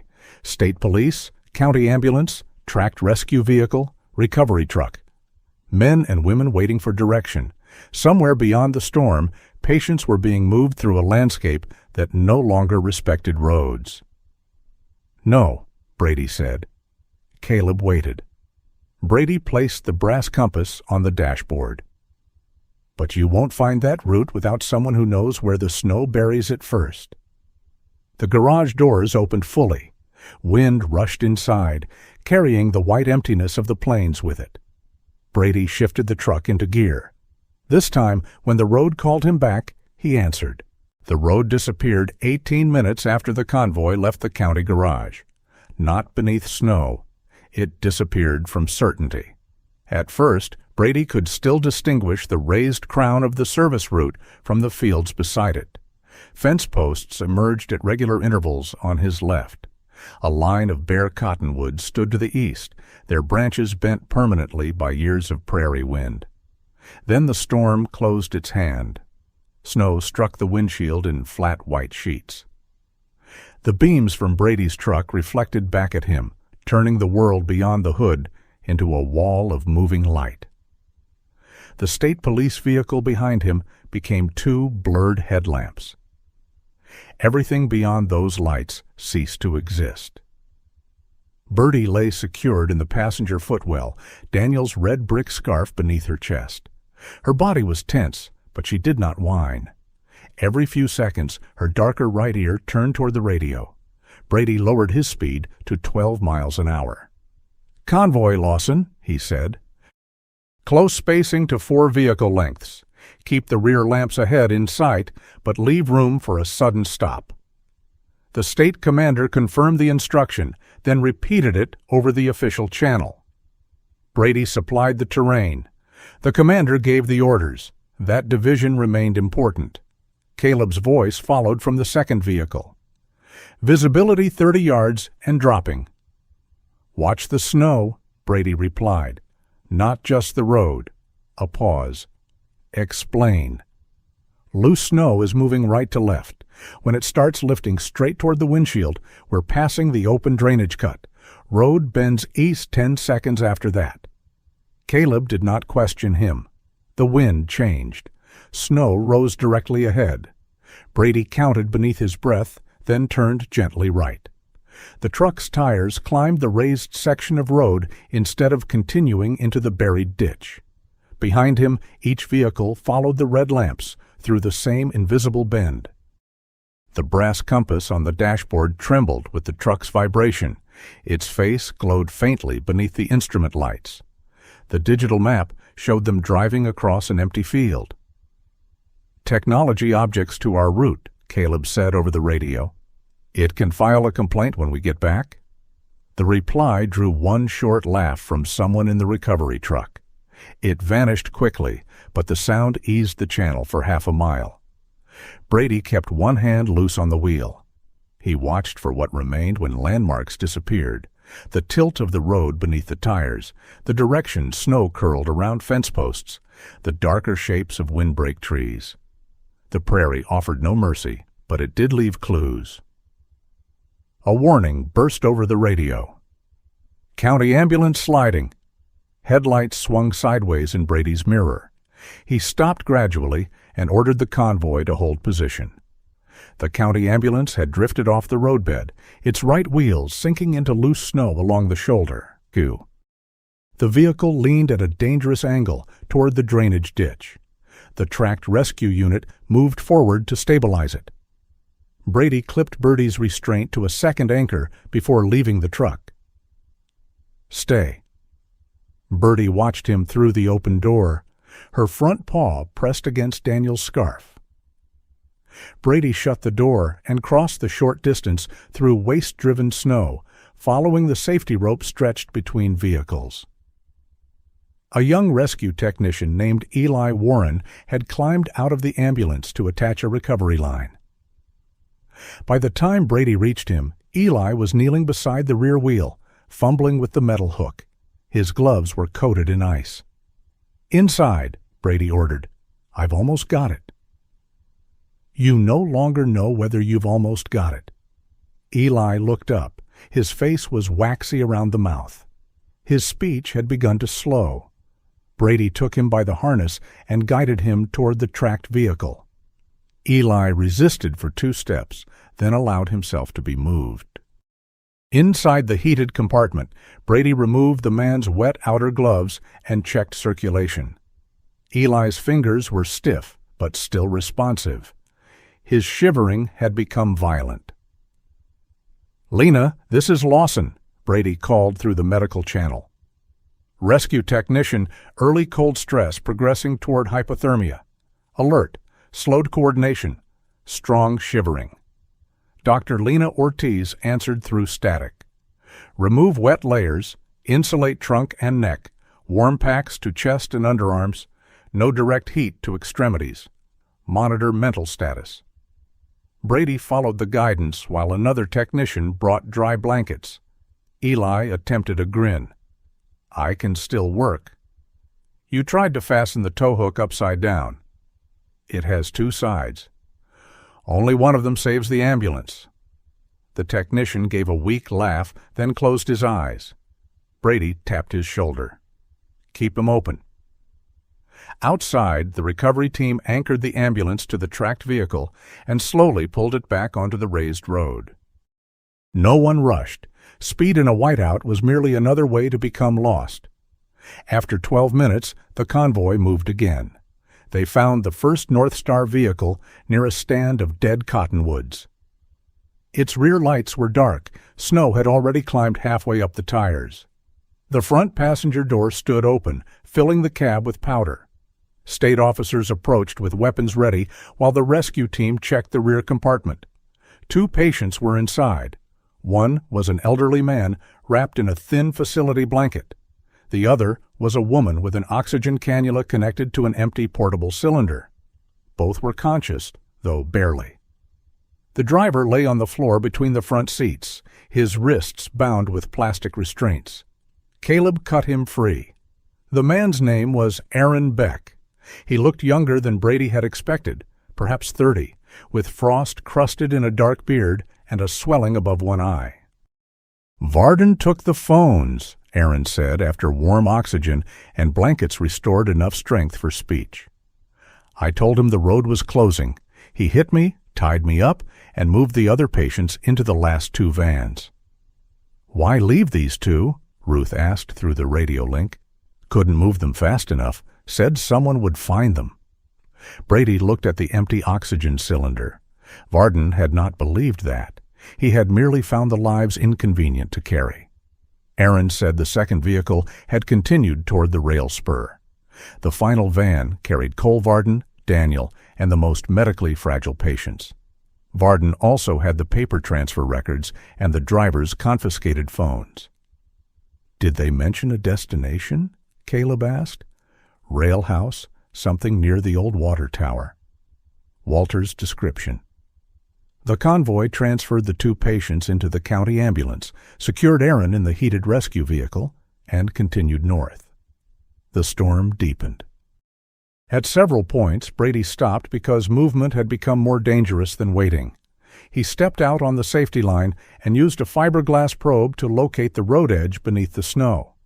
Once the probe found nothing. The road should have continued beneath his left boot. Instead, the pole dropped nearly 6 feet into a concealed washout. He backed toward the truck and redirected the convoy through a field entrance 50 yards east. Caleb's voice came over the radio. "Was that on your map?" "No." "Then how did you know?" "I didn't." The honesty quieted the channel. Brady could read terrain, but the storm had rewritten parts of it. Skill did not remove uncertainty. It only made a man more careful about where he placed the next step. The second North Star vehicle appeared beside the railroad tracks, nose first in a drift. Its engine had stopped. Snow packed the grill and buried the rear wheels. Inside were 3 patients and a driver whose ankle had been injured when the van struck the rail bed. One of the patients was Arthur Pike. Brady recognized him from Mercy Ridge before Arthur recognized anyone. The old man's breathing was labored. A green oxygen cylinder lay beside his seat, its gauge showing nearly full. Brady opened the valve. Almost no flow emerged. He tapped the gauge. The needle remained near the top. "False reading," he said. The cylinder was either nearly empty or had a damaged regulator. North Star had placed a full sticker across the inspection label. Arthur reached weakly for Brady's sleeve. "They moved me again." "I know." "Dog." "Safe." The answer seemed to matter. Brady connected Arthur to a verified cylinder from the rescue kit and reported his condition to Lena. She instructed slow oxygen support, upright positioning, and rapid transfer once the ambulance was ready. A woman beside Arthur kept asking whether they were in Canada. Brady answered each time without correcting the fact that she had already asked. The injured driver confirmed the final vehicle was less than 5 miles ahead. Varden had ordered him to remain near the tracks and wait for recovery. "He said he could see the tower lights," the driver said. "There haven't been lights on that tower in 20 years, Caleb replied. The man looked down. He was taking pills. Ruth's voice sharpened over the channel. "What kind?" "I don't know. Same bottle he gave drivers." Brady looked into the white darkness beyond the rail line. Cole Varden was frightened, impaired, and driving medically fragile patients through a storm toward a destination he might not be able to see. They moved again. The old bell-roofed water tower emerged suddenly, not as a structure, but as a darker absence in the snow. Its rounded top loomed above the fields. Railroad tracks ran below it, half buried. "There," Caleb said. A vehicle's hazard lights flashed weakly beyond the tower. The final North Star van sat angled beside an abandoned maintenance building. Its engine was running. Snow had piled high against the rear bumper and nearly covered the exhaust pipe. Brady noticed the exhaust before anyone opened a door. It rose strangely beneath the van, trapped against the chassis, rather than blowing free. "Possible carbon monoxide," he warned. "Shut the engine down before entry. Approach upwind." State officers reached the cab first. It was empty. Cole Varden had fled, leaving the keys in the ignition. The rear doors would not open. Ice sealed the hinges and lock. From inside came no clear voices, only an occasional dull impact that might have been equipment shifting. Rescuers brought pry bars and a portable spreader. Inside Brady's truck, Birdie lifted her head. The distance between the vehicles was more than 30 yards. Wind struck the cab hard enough to rock it. The radio channels overlapped with instructions. Then Birdie became perfectly still. Her ears angled forward. Brady heard nothing unusual. Birdie did. 3 faint notes passed through the wind. Broken, uneven. A whistle. Birdie surged upright. The short restraint snapped tight against her harness. She barked once, the first full bark Brady had heard from her. "Birdie, stay." The whistle came again. 3 notes. Daniel's call. Birdie twisted toward the door. Her paw struck the handle as Brady reached across the console. The latch released before he caught the harness. The wind tore the door outward. Birdie slipped through. "Birdie!" She hit the snow awkwardly, nearly falling on her injured side, then drove forward through the drift with Daniel's scarf trailing from beneath the harness. Brady jumped out after her. The dog did not run toward the cab or the maintenance building. She went directly to the rear passenger side corner of the van. There, she began clawing at the ice around the lower door seal. Not randomly. The rubber gasket had rotted away near the hinge, leaving a narrow gap beneath the frozen crust. Birdie barked into it. A weak sound answered from inside. Brady dropped beside her. Someone's alive. The rescue team redirected the spreader to the damaged corner. They broke the ice, forced the rubber apart, and created enough space to insert the tool. The rear doors opened with a violent crack. Warm, poisoned air rolled outward. Brady smelled exhaust. "Ventilate!" he shouted. "No one climbs in until we get airflow." The doors were pulled wide. A side window was broken from outside. Rescue fans were positioned upwind. 4 patients occupied the rear compartment. Daniel lay on the floor beside a collapsed stretcher, one arm curved around an elderly woman trapped between the metal frame and the wall. His silver mustache was wet with condensation. A dark bruise marked his temple. The woman, Mabel Crow, 86, was conscious but unable to move her left leg. A small music box was clenched in one hand. A suspended oxygen cylinder had come loose from its bracket. As the van shifted beneath the rescuer's weight, the cylinder rolled down the tilted floor toward Mabel.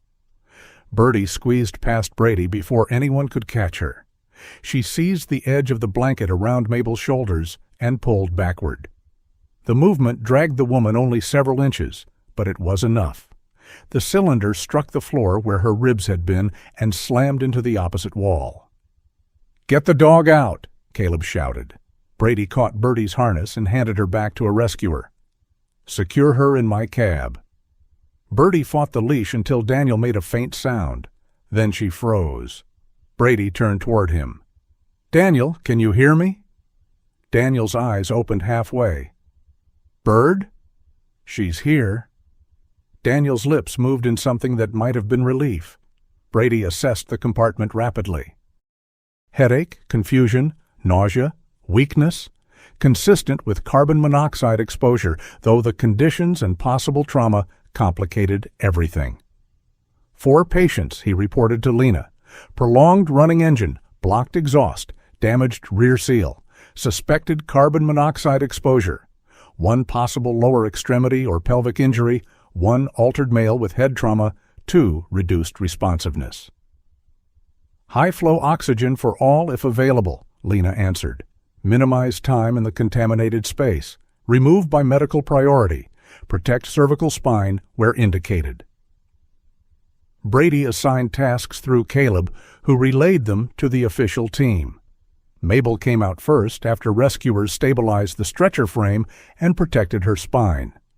She refused to release the music box until a paramedic promised to keep it in her coat pocket. The 2 least responsive patients followed. Daniel remained last because his body was wedged beneath the broken stretcher rail. Brady crawled back inside with a rescue technician. The air was clearing, but every breath still carried the bitter residue of exhaust. Daniel's fingers moved weakly against the floor. "Birdie," he whispered, "waiting for you." "Didn't leave?" "No." Daniel closed his eyes. Brady touched his shoulder. "Stay with me." For a terrible second, the words returned in his mother's bedroom voice. His own voice from 10 years earlier, asking someone he loved to remain because he had not yet accepted that love could not command the body. The memory did not vanish. Brady did not follow it. He checked Daniel's airway, stabilized his neck, and helped the rescue technician cut away the bent rail. Together, they moved him onto a rigid board and carried him into the storm.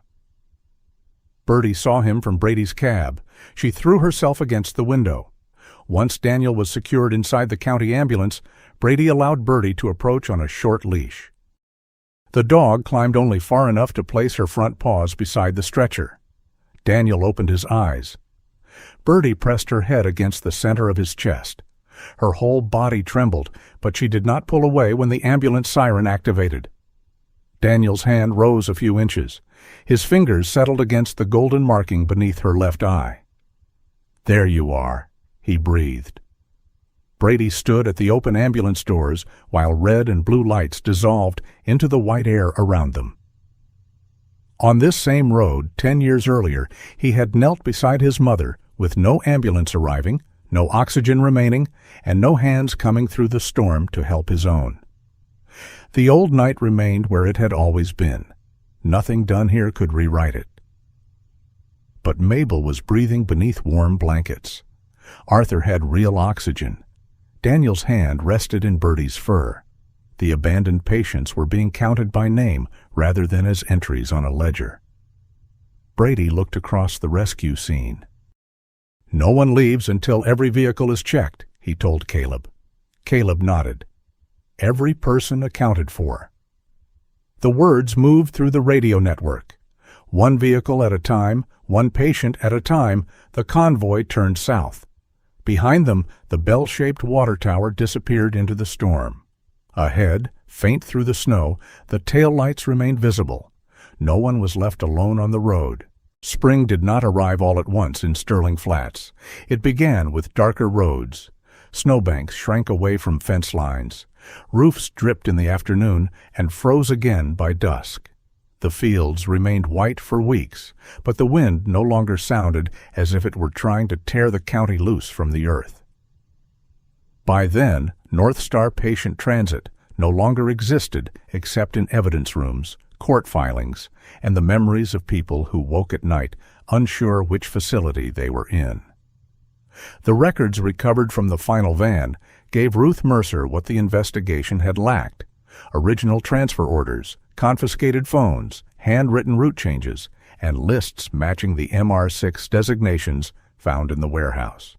The financial trail widened from there. North Star had created several temporary care companies with separate names but shared bank accounts. It billed Medicaid and private insurers for individual transportation, oxygen use, equipment rental, overnight supervision, and medical attendants who had never been present. Some patients had been invoiced at 2 facilities on the same day. Others remained active in the billing system after death. Nadine Creel's role became impossible to explain as clerical error. Her system logins showed repeated searches for patients with few listed contacts, no local guardian, and infrequent family visits. She altered receiving addresses and approved North Star transports through a consulting company that paid her in monthly installments. A funeral director in another county had helped conceal several deaths by recording the wrong place of death and filing delayed notifications under incomplete names. The truth was not dramatic when placed in rows. Dates, payments, signatures.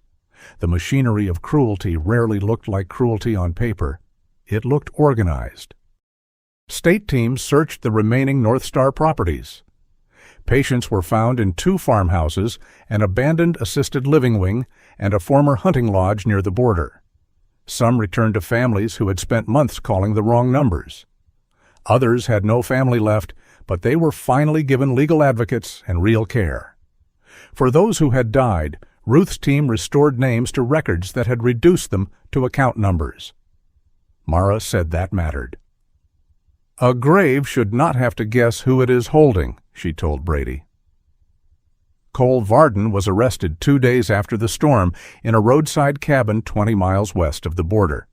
He had the driver's phones, several bottles of pills, and enough cash to suggest he had expected to disappear. Brady did not attend the arraignment. He discovered he had no need to see Varden in handcuffs. The rescue had not been a contest between 2 men. Varden's capture belonged to the law. Brady's work had ended when the last patient was counted. Wes Rourke entered a plea agreement. He admitted to falsifying transport logs, concealing records, and failing to report abuse. His cooperation helped identify the remaining sites and the employees who had administered medication without authorization. The agreement did not call him a hero. It did not erase the ambulance, the garage, or the hours Birdie spent alone. Wes continued treatment under court supervision. He was permitted short, monitored visits with his daughter at a family services center.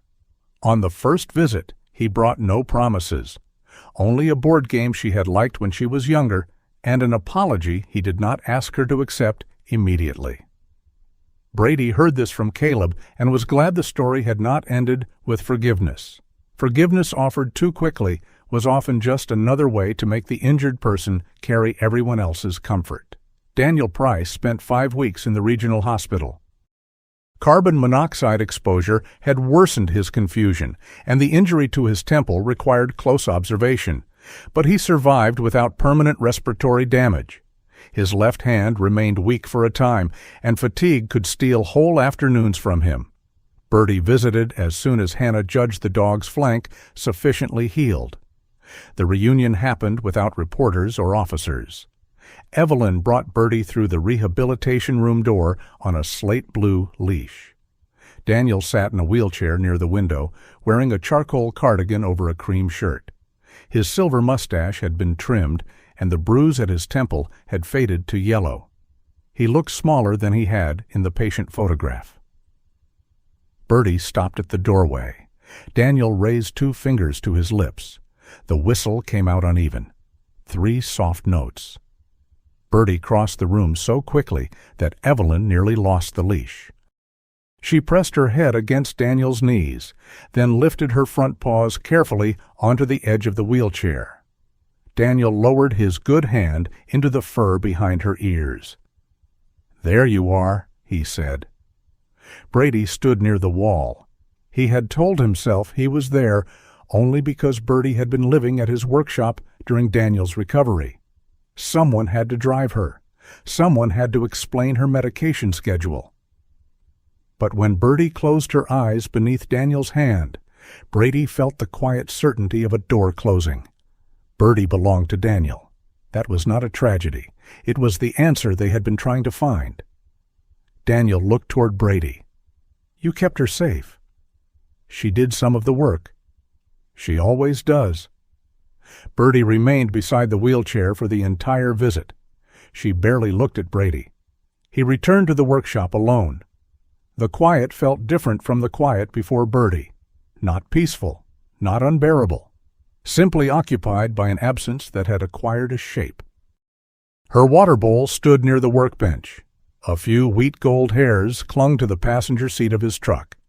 Brady left both where they were. Over the next month, he drove Birdie to see Daniel 3 times a week. Each visit began with the same 3-note whistle and ended with Birdie pausing at the rehabilitation entrance, uncertain which man she was leaving. Daniel noticed. He noticed more than people assumed. His brain injury sometimes confused dates and directions, but it had not taken away his understanding of attachment. When he was discharged, Daniel moved into an apartment near Evelyn in Fargo. The building allowed animals, but the unit was small, on the 3rd floor, and far from open ground. Daniel needed a walker for longer distances and slept unpredictably during the day. Evelyn could help, but she worked full-time and already carried the practical weight of Daniel's care. On the final afternoon before the move, they met at Brady's workshop. Birdie walked the perimeter of the room, inspecting familiar corners. Her old leather collar had been cleaned, but the scratches remained on the brass tag. The scar on her left flank showed only when the fur shifted. Daniel sat beside the workbench. Evelyn stood near the window, folding and unfolding her gloves. Brady had prepared himself to hear the request. He had also prepared to refuse it. Not because he did not want Birdie. Because he did? Wanting made the choice dangerous. It could turn Daniel's limitations into Brady's opportunity, and Brady would not take a loyal animal away from the man she had crossed 7 weeks of fear to find. Daniel seemed to understand the argument before Brady made it. "I'm not giving her to you," he said. Brady looked at him. Daniel's fingers rested against Birdie's collar. "She isn't a truck." "No." "Or a coat." "No. So stop looking like I'm handing you something I own." Evelyn lowered her eyes, hiding a small smile. Daniel took time to assemble the next sentence. When it came, it was steady. "She knows me. She knows you too." Birdie sat between the 2 men. Daniel continued. "At my apartment, she would spend the day waiting for me to wake up. Here, she has roads. Work, you. She has you. She still will." Brady said nothing. Daniel rubbed Birdie's chest beneath the small cream-colored patch of fur. "Loyalty isn't staying in one place until everybody becomes unhappy." The words seemed to surprise him. He considered them, then nodded, as if deciding they were worth keeping. Sometimes it means carrying what one person gave you to somebody who still needs it. Birdie turned her head toward Brady, not dramatically. Not as a choice made in a single moment. She simply looked at him, then leaned one shoulder against Daniel's leg while placing a front paw on Brady's boot. The arrangement was imperfect. That made it honest. Birdie would live with Brady. He would bring her to Fargo twice each month and whenever Daniel's health allowed. Evelyn's number would remain on the new brass tag beside Brady's. Daniel would always be her first home, but not her only one. The decision did not separate them. It widened the meaning of belonging. Caleb asked Brady to join the winter patrol before the last snow melted, not as a deputy, not as a full-time medic. Brady's certifications did not allow that, and neither man pretended otherwise. The county created a volunteer role focused on wilderness first aid, storm route planning, and training rescue teams to manage hypothermia and casualty movement until licensed medical personnel arrived. Brady read the description twice. "You wrote this to make it difficult for me to say no." Caleb rotated his wedding ring around one finger. "I wrote it so you wouldn't accidentally become sheriff." "Your job appears safe." Brady accepted. He began by checking every emergency oxygen regulator in the county vehicles. Mara called this romantic. Brady told her she had misunderstood the word. Together, Caleb and Mara also established a local transfer watch program. Elderly residents living alone could register a contact person. Volunteers confirmed pickup, destination, and arrival for non-emergency medical transports. Ruth used evidence from the case to recommend a statewide requirement for independent arrival verification whenever a patient was moved between facilities. Her proposal would take time, hearings and arguments over cost. She pursued it anyway. "Paper caused part of this," she told Brady. "Paper can be made to prevent part of it, too." In late autumn, Mara came to the workshop carrying a small cardboard box.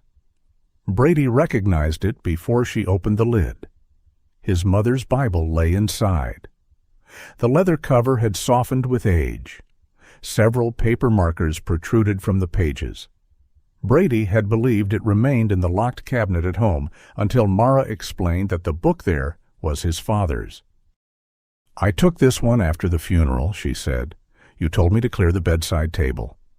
"I don't remember." "You were not required to remember everything that week." He did not reach for the book. Mara placed it beside the brass compass. "She wrote in the margins," Mara said, "mostly arguments." "That sounds like her." "One of them sounds like you." After Mara left, Brady stood alone beside the workbench. Birdie lay beneath the window, watching the first snow of the new season settle over the yard.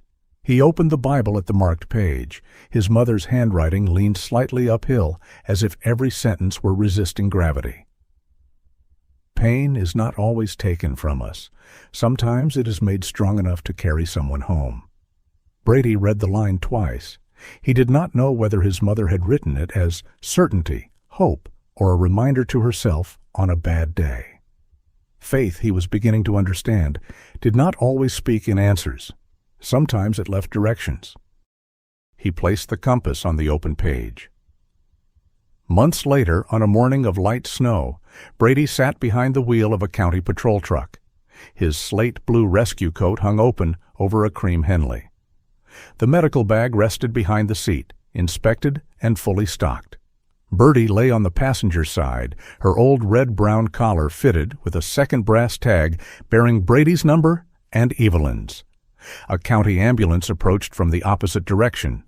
Its siren rose over the white fields. Birdie lifted her head. Her body tightened. One ear angled forward, the other slightly outward. The old fear passed visibly through her, not gone, but recognized. Brady did not reach to restrain her. The ambulance passed. Birdie watched the red lights move away through the snow. After several seconds, she lowered herself and leaned against Brady's boot. He rested one hand on the fur at her neck. The siren diminished across the plains. 10 years earlier, that sound had meant help could not arrive. Now it meant someone was trying. God had not removed the night Brady's mother died. He had not explained why hands capable of saving strangers had been unable to keep one beloved woman alive. The past remained unchanged, but beside Brady sat a dog who had survived an abandoned ambulance. Behind him lay a bag no longer treated as evidence of failure. Ahead stretched a winter road marked not by certainty, but by responsibility. The compass on the dashboard caught the pale morning light. Some wounds never disappeared. Carried in the right direction, they could still guide someone home. Some losses are never undone. They simply stop being the only direction our lives can travel. Brady could not change the night he lost his mother, and Birdie could not erase what happened inside that ambulance. But together, they learned that healing does not always mean forgetting. Sometimes it means carrying the wound forward until it becomes a compass for someone else.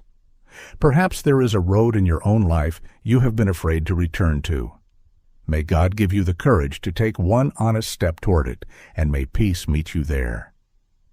Share what this story meant to you in the comments, and subscribe if you believe no forgotten soul should be left without a way home.